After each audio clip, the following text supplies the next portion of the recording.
So hello everyone. आज हम लोग पढ़ेंगे important questions for viva of alternative dispute resolution. और ये क्वेश्चंस जो है बेसिकली हर एक बीए एलएलबी के यूनिवर्सिटी एग्ज़ाम्स के लिए है। स्पेशली अगर बोला जाए तो ये सीसीएस यूनिवर्सिटी के लिए क्वेश्चंस है। So let's start the video. So आप लोग ध्यान से सुनिएगा and please note down all the questions and the answers. So सबसे पहला क्वेश्चन जो कि बेसिक क्वेश्चन स्टार्ट होता है वो है, पहला question, full name of your subject. अपने सब्जेक्ट का पूरा नाम बताएं। Full name of your subject. So आपके सब्जेक्ट का पूरा नाम क्या है? Arbitration, conciliation and alternative dispute resolution. ठीक है, alternate dispute resolution. So first question हो गया। सो पहले मैं कुछ इम्पॉर्टेंट क्वेश्चंस बता रहा हूँ जो कि इसके आंसर्स हैं, और लास्टली क्वेश्चंस मैं बताऊँगा जो कि मैं पार्ट 2 में डिस्कस करूँगा। सो वो भी इम्पॉर्टेंट क्वेश्चंस हैं, बट लेट्स स्टार्ट। सो पहला क्वेश्चंस तो मैंने बेसिक क्वेश्चन बता दिया कि सबसे पहले अपने सब्जेक्ट का नाम तो पता होना चाहिए। सो आपके सब्जेक्ट का नाम क्या है? Arbitration, conciliation and alternate dispute resolution. Second question, meaning of arbitration. Arbitration का मीनिंग क्या होता है? सो आर्बिट्रेशन जो होता है ये एक प्रोसीड्योर होता है जिसमें एक डिस्प्यूट सबमिटेड होता है by agreement of the parties to one और मोर आर्बिट्रेटर्स, जो एक बाइंडिंग डिसीजन लाता है on the dispute, who makes a binding decision on the dispute. So arbitration मतलब क्या हुआ कि ये एक प्रोसीड्योर होता है, ये एक प्रोसीड्योर होता है जिसमें डिस्प्यूट जो होता है वो सबमिटेड होता है by agreement of the parties, किसके पास? टू वन और मोर आर्बिट्रेटर्स, वन और मोर आर्बिट्रेटर्स के पास, who make a binding decision on the dispute, जिसका डिसीजन जो होता है वो बाइंडिंग होता है डिस्प्यूट पे। It deals with commercial disputes. So हम लोग को याद रखना होगा कि आर्बिट्रेशन जो होता है वो बेसिकली कॉमर्शियल डिस्प्यूट्स के लिए होता है, to resolve commercial disputes. Next question पे जाते हैं। तो types of arbitration. Types of arbitration क्या क्या होता है? सो फॉलोइंग टाइप्स होता है। एक होता है कॉन्ट्रैक्चुअल, एक होता है एडॉक, दूसरा होता है स्टैट्यूटरी, फिर इंस्टीट्यूशनल।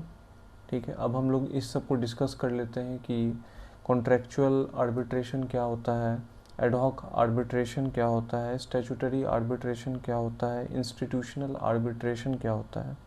सो कॉन्ट्रैक्चुअल आर्बिट्रेशन। सो कॉन्ट्रैक्चुअल आर्बिट्रेशन जो होता है यहाँ पार्टीज़ के बीच में पहले से ही डिसाइड हो जाता है, पहले से ही डिसाइड रहता है कि अगर डिस्प्यूट होगा पार्टीज़ के बीच में तो पार्टीज़ जो है आर्बिट्रेशन का हेल्प लेगी। नेक्स्ट, एडहॉक क्या होता है? एडहॉक होता है कि कॉन्ट्रैक्चुअल क्या हुआ? कॉन्ट्रैक्चुअल ये हुआ कि उसमें ड्यूरिंग द कॉन्ट्रैक्ट डिसाइड होता है, और एडहॉक में क्या होता है, पहले से डिसाइड नहीं होता है, ये बाद में डिसाइड होता है कि डिस्प्यूट अगर अराइज करेगा सो आर्बिट्रेशन या एडीआर का हेल्प लिया जाएगा। आर्बिट्रेशन का, क्योंकि हम लोग यहाँ पे आर्बिट्रेशन पढ़ रहे हैं तो आर्बिट्रेशन का हेल्प लिया जाएगा। सो एडहॉक के बारे में हम लोग पढ़ते हैं। In the process of contract, if dispute arises both parties agree to appoint arbitrator to settle the dispute. ठीक है, सो यहाँ क्या हो गया कि अगर प्रोसेस ऑफ कॉन्ट्रैक्ट में अगर डिस्प्यूट अराइज हुआ तो पार्टीज़ जो है वो आर्बिट्रेटर को अपॉइंट करेगी जिससे डिस्प्यूट सेटल होगा। स्टैट्यूटरी क्या होता है? तो स्टैट्यूटरी जो होता है वो कंपलसरी होता है, आर्बिट्रेशन वॉलंटरी नहीं होता है। और ये जो होता है बेसिकली, ये जो आर्बिट्रेशन होता है स्टैट्यूटरी आर्बिट्रेशन, ये स्टेट जो होता है वो डायरेक्ट करता है to solve the dispute through arbitration. State यहाँ पे डायरेक्ट कर रहा है कि डिस्प्यूट को सॉल्व किया जाएगा through arbitration. Here dispute will be solved through arbitration. फिर आते हैं हम लोग इंस्टीट्यूशनल पे। सो यहाँ इंस्टीट्यूशनल के बारे में हम लोग शॉर्ट में जानेंगे कि इंस्टीट्यूशनल आर्बिट्रेशन में क्या होता है कि अगर पार्टीज़ किसी एक इंस्टीट्यूट का मेंबर है तो जब डिस्प्यूट अराइज होगा तो वो इंस्टीट्यूट जो होगा it will appoint a panel of expert panel.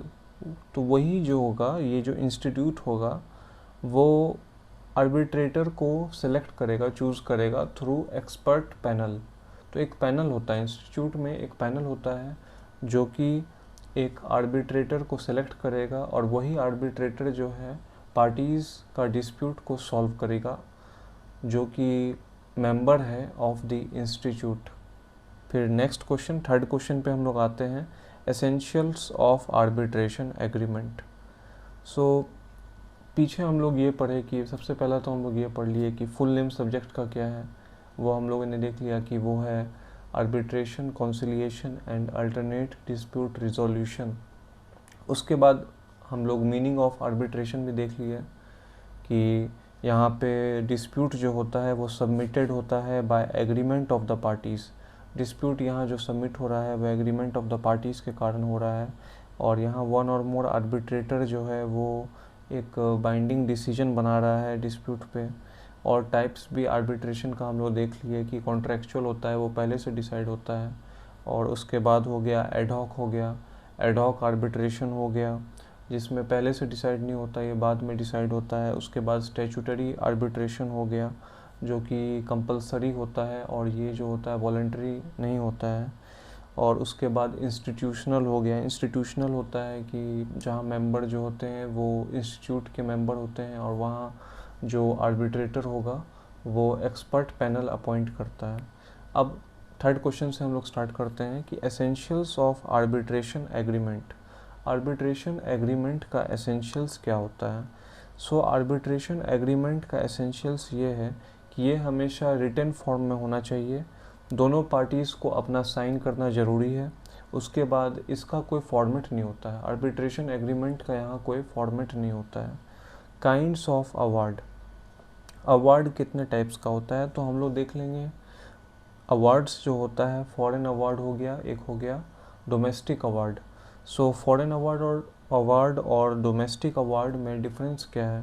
ये फॉरेन अवार्ड जो है ये डिस्प्यूट सॉल्व करता है between parties from different jurisdiction, नाम से पता चल रहा है फॉरेन अवार्ड।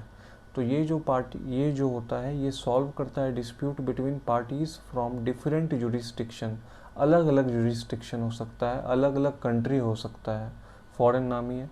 उसके बाद है डोमेस्टिक अवार्ड। तो डोमेस्टिक अवार्ड में क्या होता है, ये अवार्ड जो होता है ये मेड होता है under the territory of India. ये अवार्ड जो होता है टेरिटरी ऑफ इंडिया के अंदर दिया जाता है, और यहाँ पे एक पार्टी जो होता है वो अदर देन इंडिया भी हो सकता है, कोई और भी कंट्री हो सकता है, लेकिन जो अवार्ड दिया गया है वो डोमेस्टिक है, वो इंडिया में दिया गया है। ठीक है, तो यही बस अंतर होता है डोमेस्टिक अवार्ड में कि डोमेस्टिक अवार्ड में जो होगा award made under the territory of India and it can also include one party which is other than India. ठीक है, लेकिन जो फॉरेन अवार्ड है वहाँ क्या है, ये सॉल्व करता है dispute between parties from different jurisdictions का। और यहाँ फॉरेन अवार्ड है तो मतलब ये जो अवार्ड दिया जा रहा है वो इंडिया में नहीं दिया जा रहा है। सिंपल, इंडिया में ये नहीं दिया जा रहा है। जो इंडिया में दिया जाएगा वो हो जाएगा डोमेस्टिक अवार्ड, जो नहीं दिया जाएगा वो होगा फॉरेन अवार्ड। अब हम लोग नेक्स्ट क्वेश्चन पे जाते हैं। आर्बिट्रल ट्रिब्यूनल क्या होता है? What is arbitral tribunal? तो आर्बिट्रल ट्रिब्यूनल कोई अलग चीज़ नहीं है। आर्बिट्रल ट्रिब्यूनल यही है, the arbitrators appointed to solve the dispute always in odd number. तो आर्बिट्रेटर जो अपॉइंट होता है टू सॉल्व द डिस्प्यूट, ठीक है, जो आर्बिट्रेटर को अपॉइंट किया जा रहा है कि जिससे वो डिस्प्यूट सॉल्व करे, और ये हमेशा जो होगा वो ऑड नंबर में होगा। इसी को आर्बिट्रेटर जो अपॉइंट हो रहा है इसी को हम लोग आर्बिट्रल ट्रिब्यूनल बोलते हैं। अवार्ड सेट असाइड, किस अवार्ड को हम लोग सेट असाइड कर सकते हैं? सो ये फॉलोइंग कंडीशंस है, शॉर्ट में ही सब ये क्वेश्चंस है, इतना काफ़ी है, इनफ है वाइवा के लिए। सो अवार्ड सेट असाइड, अवार्ड जो है कब सेट असाइड हो सकता है? इन कैपेसिटी में, एग्रीमेंट जब वैलिड ना हो, कोई proper notice of appointment of arbitrator नहीं दिया गया हो। इनकैपेसिटी में हो गया, एक हो गया कि एग्रीमेंट ही वैलिड नहीं है। एग्रीमेंट मतलब कौन सा एग्रीमेंट? आर्बिट्रेशन एग्रीमेंट ही वैलिड नहीं है। उसके बाद हो गया कि जब आर्बिट्रेटर जो होगा वो अपॉइंट हो रहा था तो कोई प्रॉपर नोटिस जो है वो दिया ही नहीं गया था दूसरे पार्टी को। Award not falling with in the terms of arbitration, जो अवार्ड दिया जा रहा है वो with in the terms of arbitration में है ही नहीं। उसके बाद है conflict with public policy, public policy के अगेंस्ट है, तो वो अवार्ड भी जो होगा उसका कोई वैल्यू नहीं है। तो ये सब सिचुएशन में award will be set aside. उसके बाद नेक्स्ट क्वेश्चन देखते हैं, how an award can be enforced. एक अवार्ड को हम लोग इन्फोर्स कैसे कर सकते हैं? तो इसको हम लोग इन्फोर्स कर सकते हैं just like a court's judgment और अ डिक्री। कोर्ट के जजमेंट या डिक्री के तरह ही हम लोग इसको जो है इन्फोर्स करा सकते हैं। It will be enforced just like a court का जजमेंट या डिक्री। ठीक है, कोर्ट के जजमेंट या डिक्री के तरह ही हम लोग अवार्ड को इन्फोर्स करा सकते हैं। Next question, does a party has a right to appeal in Supreme Court against award. क्या पार्टी के पास एक राइट होता है कि वो अपील कर सकता है सुप्रीम कोर्ट में अवार्ड के अगेंस्ट? तो हाँ, वो कर सकता है। अगर कोई पार्टी सेटिस्फाइड नहीं है अवार्ड से सो वो अपील कर सकता है। ठीक है, अगर कोई पार्टी सेटिस्फाइड नहीं है अवार्ड से then that person has the right to appeal. ठीक है, meaning and nature of ADR. हम लोग अब जानेंगे मीनिंग और नेचर ऑफ एडीआर। ये मैंने पहले वाले भी बहुत सारे वीडियोस में पढ़ा चुका हूँ और बता चुका हूँ कि एडीआर होता क्या है। और ये क्वेश्चन जो है ये बहुत ही इम्पोर्टेंट क्वेश्चन है, वेरी इम्पोर्टेंट क्वेश्चन है। ये वन ऑफ द क्वेश्चंस ज़रूर रहता है, ये वन ऑफ द क्वेश्चन में ज़रूर रहता है कि एडीआर क्या है, एडीआर को एक्सप्लेन किया जाए। ठीक है, सो हम अब लोग देखते हैं कि एडीआर है क्या। It refers to ways people can resolve disputes without a trial. ये रेफ़र करता है एक वेज जिसमें डिस्प्यूट को सॉल्व किया जा सकता है बिना किसी ट्रायल के। Here the dispute can be solved without a trial. Instrumental in reducing the burden of courts.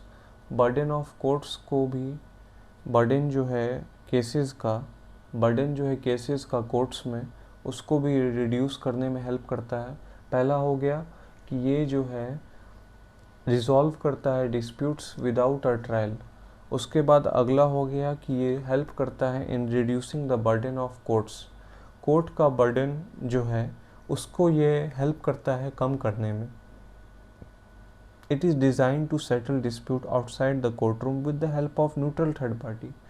और ये जो है डिस्प्यूट को रिजॉल्व करता है outside the court room with the help of a neutral third party. Neutral third party के help से ये जो है डिस्प्यूट को सेटल करता है। अब हम लोग टाइप्स ऑफ एडीआर देख लेते हैं। ये भी one of the most important question है। So one of the most important questions में क्या है, पहला क्वेश्चन तो ये है कि, ठीक है मैं वो एंड में बता दूंगा कि इम्पॉर्टेंट क्वेश्चंस क्या है, सबसे इम्पॉर्टेंट क्वेश्चंस क्या है, एंड एडिशनल क्वेश्चंस भी बताऊंगा। ओके, स्टे ट्यून्ड, पूरा वीडियो देखें ज़रूर। ठीक है, और इतना वीडियो आपके एग्ज़ाम में फुल मार्क्स लाने के लिए काफ़ी है वाइवा के लिए। सो टाइप्स ऑफ एडीआर, एडीआर का हम लोग टाइप्स देख रहे थे। तो ये है आर्बिट्रेशन, कॉन्सिलिएशन, मेडिएशन, नेगोशिएशन एंड लोक अदालत। ठीक है, तो सबसे इम्पोर्टेंट तो ये है कि आर्बिट्रेशन है, कॉन्सिलिएशन है, मेडिएशन है, नेगोशिएशन है एंड लोक अदालत है। सो मैंने एक वीडियो में ऑलरेडी इन टाइप्स को एक्सप्लेन कर दिया है। सो इस वीडियो में हम लोग पढ़ेंगे मेडोला के बारे में, और ये भी होता है मेडोला एंड मिनी ट्रायल। ठीक है, तो let's study medola and mini trial. तो मेडोला ये होता है when it becomes impossible for the arbitrator और the mediator to solve the dispute, then a third neutral person is appointed, his decision is final and binding. तो medola में क्या होता है कि जब इम्पॉसिबल हो जाता है आर्बिट्रेटर के लिए या मीडिएटर के लिए कि वो डिस्प्यूट को अब सॉल्व नहीं कर सकते हैं, तो एक थर्ड न्यूट्रल पर्सन का हेल्प लिया जाता है और उसका डिसीजन जो होगा वो फाइनल होगा, वो बाइंडिंग होगा। ये हो गया मेडोला, जहाँ पे आर्बिट्रेटर और मीडिएटर जो है डिस्प्यूट को अब सॉल्व नहीं कर सकता है, तो थर्ड न्यूट्रल पर्सन का हेल्प लिया जा रहा है और उसका डिसीजन फाइनल होगा एंड बाइंडिंग होगा। मिनी ट्रायल, मिनी ट्रायल क्या होता है? The summary of the dispute between the parties is made and this summary is given to a third party who finds out the strength and the weakness. On its basis the decision is given. तो mini trial क्या होता है? Mini trial ये होता है कि यहाँ पे जो होता है समरी जो होता है डिस्प्यूट का दोनों पार्टीज़ के बीच में, वो समरी जो है वो एक थर्ड पार्टी को दिया जाता है जो फाइंड आउट करता है कि इस डिस्प्यूट का स्ट्रेंथ क्या है, वीकनेस क्या है। ऑन द बेसिस ऑफ उसी बेसिस पे the decision is given. So mini trial में क्या हुआ, यहाँ समरी जो है डिस्प्यूट का थर्ड न्यूट्रल पर्सन को, थर्ड पार्टी को दिया जा रहा है और उसी बेसिस पे वो फाइंड कर रहा है उसका स्ट्रेंथ एंड वीकनेस और उसके बाद उसी बेसिस पे वो अपना डिसीजन दे रहा है। इसको हम लोग बोलते हैं मिनी ट्रायल। क्यों मिनी ट्रायल यहाँ क्यों बोला गया? क्योंकि यहाँ पे समरी का हेल्प लिया गया है डिस्प्यूट का। दोनों पार्टीज़ अपना अपना समरीज सबमिट करेगा एक थर्ड न्यूट्रल पर्सन को, वो पढ़ के ही, समरी पढ़ के ही वो बता देगा कि इसका स्ट्रेंथ क्या है, वीकनेस क्या है और उससे रिलेटेड उसी बेसिस पे वो अपना डिसीजन देगा। इसको बोलते हैं मिनी ट्रायल। अब हम लोग देखते हैं एडवांटेजेस ऑफ एडीआर क्या है। एडीआर का एडवांटेजेस क्या है? बहुत ही स्पीड और एफिशिएंट होता है, स्पीडी होता है, एफिशिएंट होता है, कॉस्ट इफेक्टिव होता है, पैसा बचता है, कॉस्ट इफेक्टिव होता है। पार्टी ऑटोनॉमी, पार्टी जो होती हैं उनको जो है सबसे बड़ा एडवांटेज ये मिलता है कि दे आर, मतलब वो लोग जो होते हैं वो पार्टिसिपेट कर पाते हैं प्रोसीडिंग में। ये जो आर्बिट्रेशन का या एडीआर का जो प्रोसीडिंग्स है उसमें पार्टी ऑटोनॉमी होता है, पार्टीज़ जो होती हैं वो फ्री होती हैं टू पार्टिसिपेट। प्राइवेसी, प्राइवेसी होता है, कोर्ट रूम की तरह नहीं होता है कि ये पब्लिकली ओपन होता है, ये प्राइवेट होता है।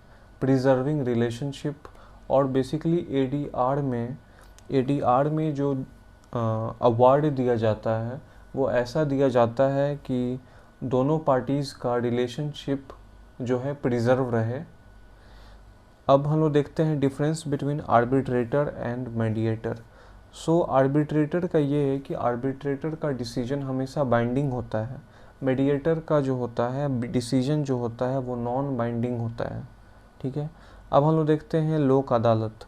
It deals with cases like civil cases, criminal cases, motor vehicle accidents, public utility dispute. ठीक है। सो लोक अदालत के बारे में भी मैंने प्रीवियस एक वीडियो में एक्सप्लेन कर दिया है पूरा, लोक अदालत किस टाइप के केसेस देखता है। So please watch that video. ठीक है। सो यहाँ पे हम लोग ये देख रहे हैं कि लोक अदालत जो है वो डील करता है केसेस के साथ, सिविल केस के साथ, क्रिमिनल केस के साथ, मोटर व्हीकल एक्सीडेंट्स के साथ एंड पब्लिक यूटिलिटी डिस्प्यूट्स। अब हम लोग देखते हैं कि लोक अदालत क्या है। टाइप्स ऑफ केसेस तो हम लोग देख लिए, तो हम लोग देखते हैं लोक अदालत क्या है। It is one of the ADR mechanisms where disputes or cases pending in the court of law are settled or compromised. It has been given statutory status under Legal Services Authorities Act 1987. So लोक अदालत क्या है? What is a लोक अदालत? So लोक अदालत जो है ये one of the ADR mechanism है जहाँ डिस्प्यूट या केसेस जो कि पेंडिंग होता है in the court of law, जो कोर्ट ऑफ लॉ में केसेस पेंडिंग है उसको सेटल किया जाता है, उसको कॉम्प्रोमाइज़ किया जाता है। और उसके बाद ये क्या दिया गया है कि लोक अदालत को जो है स्टैट्यूटरी स्टेटस दिया गया है लीगल सर्विसेज अथॉरिटीज़ एक्ट में 1987 में। लीगल सर्विसेज अथॉरिटीज़ एक्ट 1987 में लोक अदालत को जो है स्टैचूटरी स्टेटस दिया गया है, किसमें? लीगल सर्विसेज अथॉरिटीज़ एक्ट में 1987। अब हम लोग देखते हैं लोक अदालत का पावर्स क्या है। It has all the powers which civil court has and its decree is final. So यहाँ बोला ये जा रहा है कि लोक अदालत जो है उसके पास सब पावर है जो कि एक सिविल कोर्ट के पास होता है, और इसका भी डिसीजन जो होता है वो बाइंडिंग होता है और फाइनल होता है, ठीक है, लोक अदालत का। अब so we were studying that who are entitled to legal services and legal aid. Legal services और लीगल एड के लिए कौन इंटाइटल्ड है? सो पुअर पीपल जो नहीं अफोर्ड कर सकते हैं कोर्ट फीस को, जो कोर्ट फीस को अफोर्ड नहीं कर सकते हैं, वो लोग इंटाइटल्ड हैं लीगल सर्विसेज या लीगल एड के लिए। अब हम लोग देख रहे हैं types of legal service authority. तो लीगल सर्विस अथॉरिटी जो है वो 3 टाइप्स का है। 3 टाइप्स का है, वो कौन कौन है? नेशनल लेवल पे है, स्टेट लेवल पे है एंड डिस्ट्रिक्ट लेवल पे है। सो नेशनल लेवल पे चीफ जस्टिस ऑफ इंडिया जो है वो प्रेसिडेंट रहेगा। सर्विंग या रिटायर्ड जज जो है वो किसका?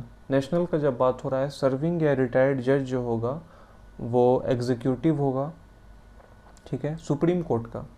नेशनल में जब हम लोग बात कर रहे हैं तो सुप्रीम कोर्ट का सर्विंग एंड रिटायर्ड जज जो होगा वो एग्जीक्यूटिव होगा, और other members on the basis of qualification and experience. बाकी जो मेंबर होंगी अपने क्वालिफिकेशन या अपने एक्सपीरियंस के बेसिस पे